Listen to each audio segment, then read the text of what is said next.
Hey guys, welcome. I just wanted to introduce Maria Di Lorenzo, who is our new mental health counsellor at Vitality Semaphore. Maria, tell us a little bit about what you do. I'm a mental health counsellor here at Vitality Semaphore. I'm seeing clients from various ages, from teenagers to adults, young adults. Okay, tell us a little bit about how you came to be. What was your journey in becoming like a mental health counsellor? What's compelled you? What's your why? I guess I'm going to go back now.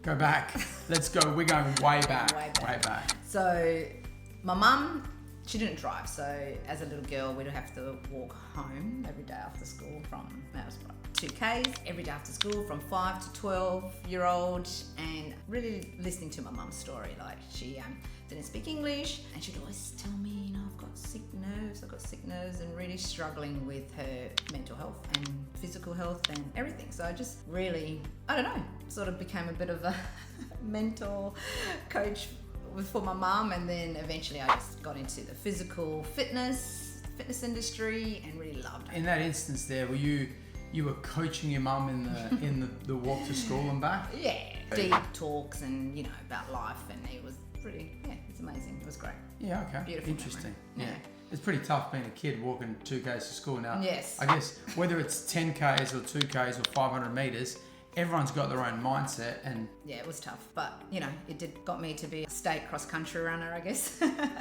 I became a really good runner eventually. you a lot of muscle memory. You represented the state. Represented the state in Australia, then overseas as well, in northern Italy. Yeah, it was great. As a runner.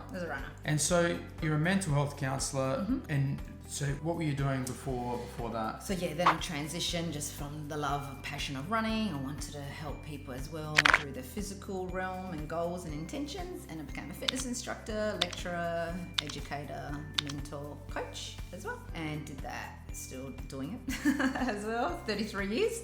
I really wanted to then work as well with the mental health, because there was a missing link as well. So I really wanted to learn a little bit more of that, became a life coach, and through that I really wanted to get deeper with clients and really wanted to know how to really do that. Your story is interesting because we were talking about this before, is that you that's right.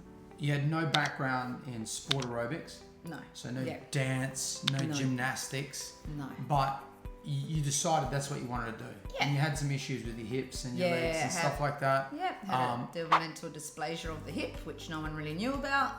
Up on what stage. sort of dysplasia? Developmental dysplasia. Okay, yeah. So, but your hip doesn't really sit too well within the socket. Yeah.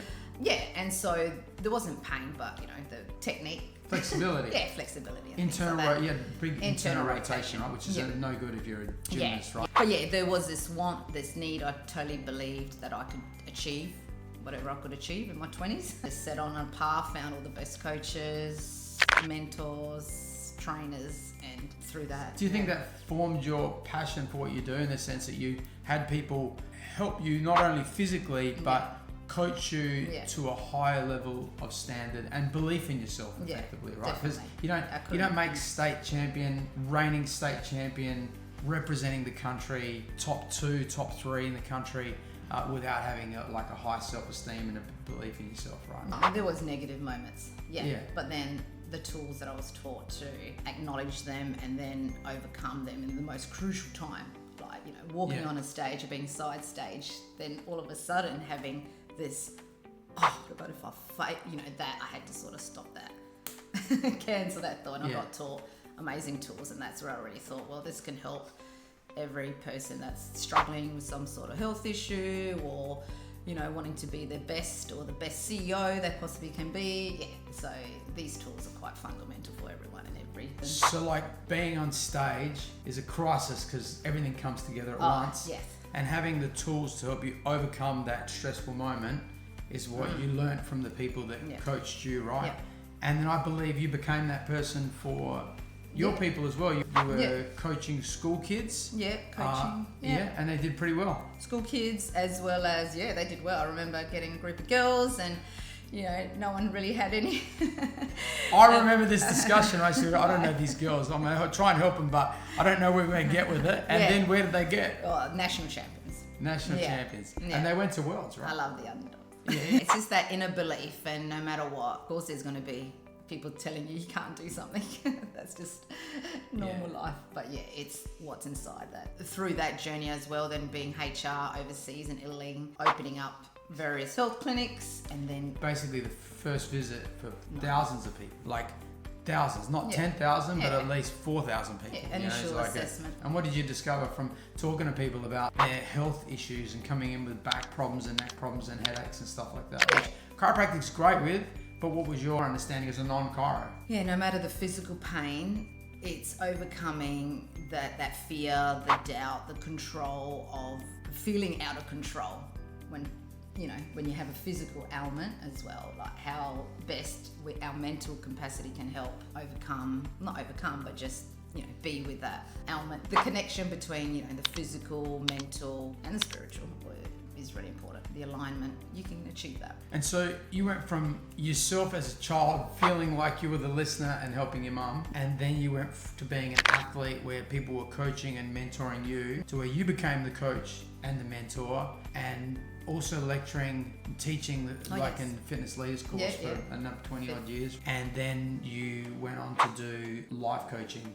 So tell us a little bit about that. Just helping people as well, that they come with a sort of goal and an intention with coaching. So there's a lot of wanting to achieve a certain thing in their life, whether it's get a new work, succeed better in their work, or overcome some sort of relationship issues as well. And I think when COVID hit, I sort of not really, actually lost my mother quite unexpectedly, and I think that's where my transition went from.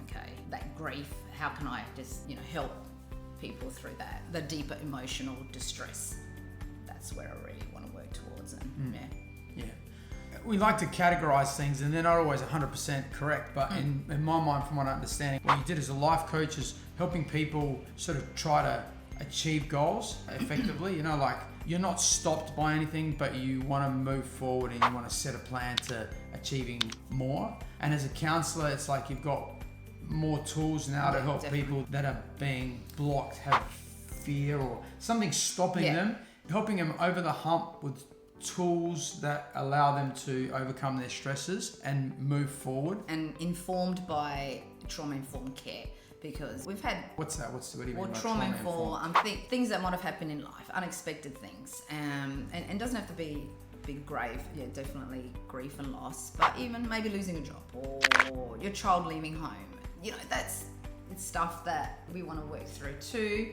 And if it's accumulative and if there's things that really are bothering you in the sense that become too big, that's something that I love working and helping people through, just navigating those situations and how to now really get yourself in a good state. The trauma-informed care, just work on your nervous system and whereabouts are you really hyper intense or you're feeling a bit low, so how can we bridge the gap of where you want to actually do that? Because if you have a goal and intention, sometimes you are stuck, and so we want to work out what that stuckness is and how to...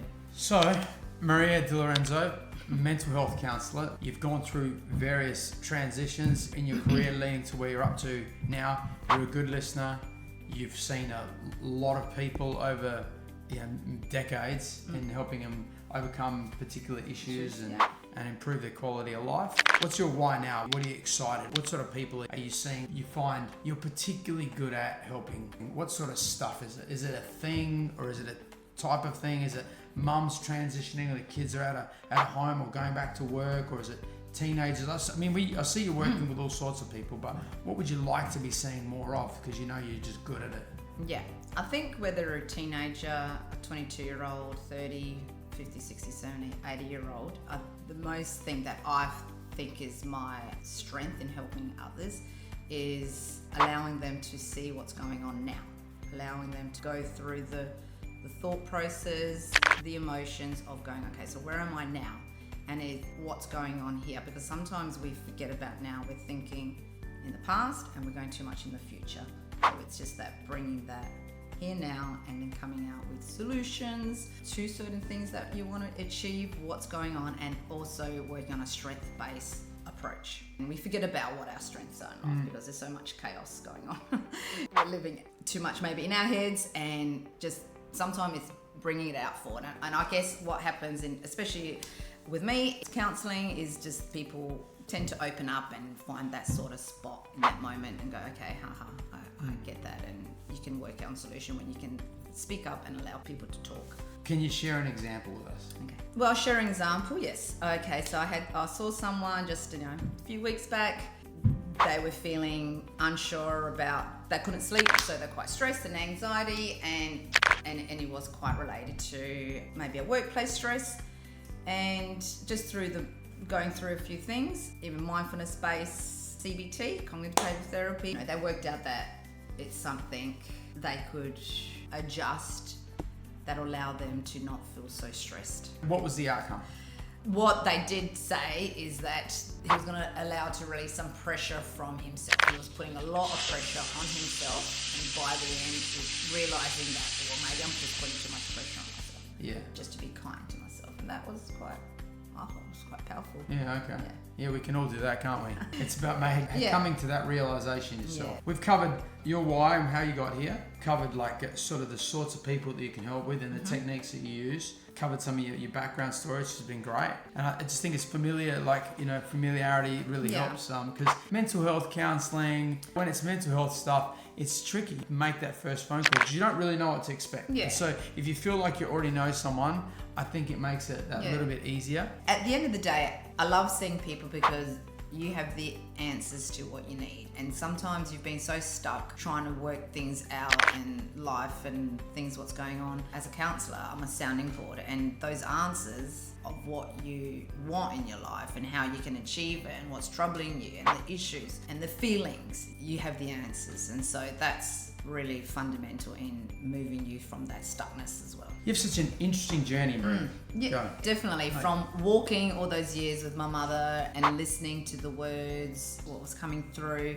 then becoming a sport aerobics or a runner, listening to my mother and, helping her through things as well, and then becoming an athlete and then others helping me become better at my sport and helping through negative thought patterns and negative thoughts to really performing at a good high level. And that transitioned into helping others as well. Then I went back and helped others in doing that as well. So being their coach, being a mentor, and also being an educator and facilitator lecturer, that propelled me into then really wanting to be a practitioner in the mental health field and putting all that together. Marie, is there anything else you'd like to share with our listeners and viewers today? If you've got a concern that's been bothering you for quite a while and you feel like you're quite stuck and unable to budge where you're at, I love to help because there's definitely a way out of that stuckness. At the end of the day, for most people, they've got a good friend they can talk to.